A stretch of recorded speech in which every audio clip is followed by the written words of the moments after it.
Montre tes cartes. Montre-les, toi.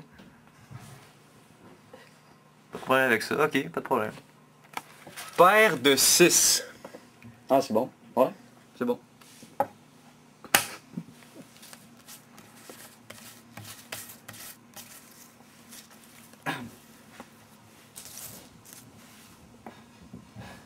T'as pas triché par hasard? Bon, non.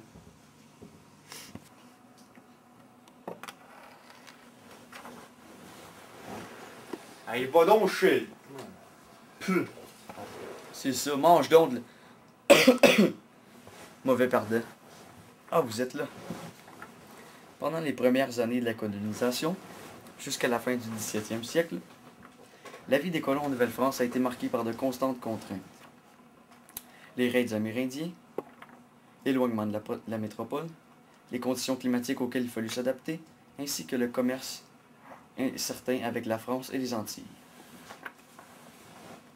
Ces conditions créent bien sûr un milieu propice au développement des corps de métiers locaux.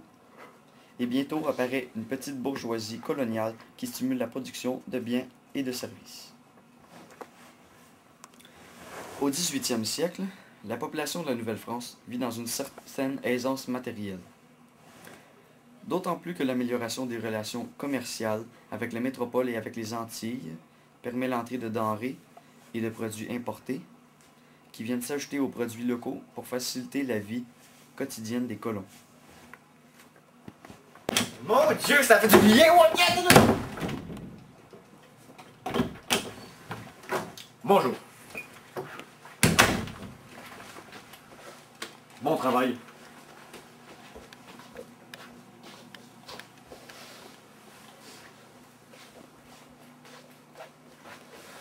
La colonie française est devenue anglaise de 1760 à 1763 en attendant les résultats de la guerre de 7 ans.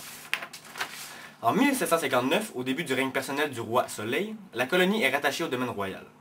La Compagnie des Centres Associés, qui avait le monopole du commerce depuis 1627, est finalement dissoute à cause d'une rivalité anglo-française. En 1665, on envoie le premier intendant au Canada, Jean Talon. Pendant son mandat, l'État français investit 1 million de livres afin de développer l'économie de la Nouvelle-France. L'immigration française est aussi encouragée. C'est en 1750 qu'elle atteint son apogée territorial. C'est l'expansion française vers l'ouest qui fit que les Britanniques ont décidé d'agir pour conquérir la Nouvelle-France. Les colonisateurs français entrèrent en contact avec les tribus autochtones. Ils s'allièrent avec les Micmacs, les Abénaquis, les Algonquins, les Montagnais et enfin les Hurons. Samuel de Champlain participe à plusieurs attaques contre les Iroquois, qui sont devenus les ennemis des Hurons et des Algonquins, à cause de leur rivalité engendrée par le commerce des fourrures avec les colons. Bonsoir et bienvenue à cette émission spéciale de découverte. Ici Charles Tissère, bienvenue. Ce soir, nous allons parler de cette agglomération multiculturelle du Québec contemporain. Aujourd'hui, la population du Québec est de 7,6 millions d'habitants, ce qui est 23,5% de la population totale du Canada. La croissance démographique du Québec est d'environ, même en bas, de 1% par année. 80% de la population québécoise vit sur les rives du Saint-Laurent. Selon un sondage de 96, 74,4% de la population du Québec serait française. Le deuxième groupe en importance était les Britanniques à 4,2%.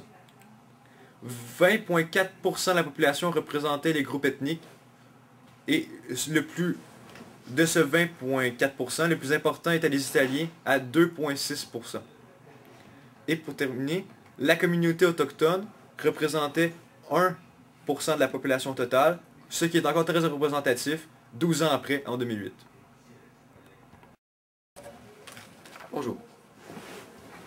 Le Québec accueille près de 30 000 immigrants par année, ce qui fait une très forte proportion d'immigrants au Québec, soit 9% de la population. Parmi ces immigrants, 36,2% proviennent d'Asie, 31,5% proviennent d'Europe, 17,5% d'Amérique, 14,7% d'Afrique et 1% d'ailleurs dans le monde. Le Québec comptait, en date de 1996, 67 493 autochtones, dont 59 653 Amérindiens et 7 840 Inuits. ce qui représente un peu moins de 1% de la population totale du Québec.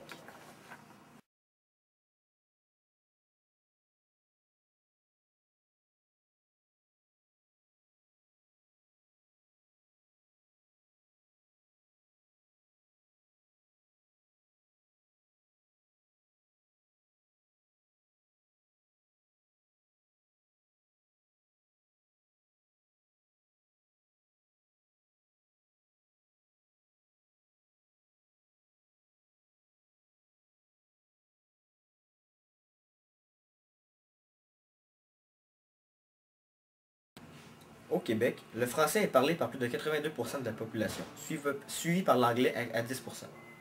Enfin, les langues autres que l'anglais et le français, comme l'arabe, l'espagnol, le chinois, le grec, le vietnamien et autres, sont parlés par plus de 8% de la population. La moitié de la population québécoise est bilingue, ce qui fait que ça constitue la plus haute proportion de gens bilingues au Canada. 20% de la population parle à Montréal 3 langues. Alors la question se pose. Compétence 1. Oh! Est-ce qu'un jour la population d'immigrants va dépasser la population native du Québec?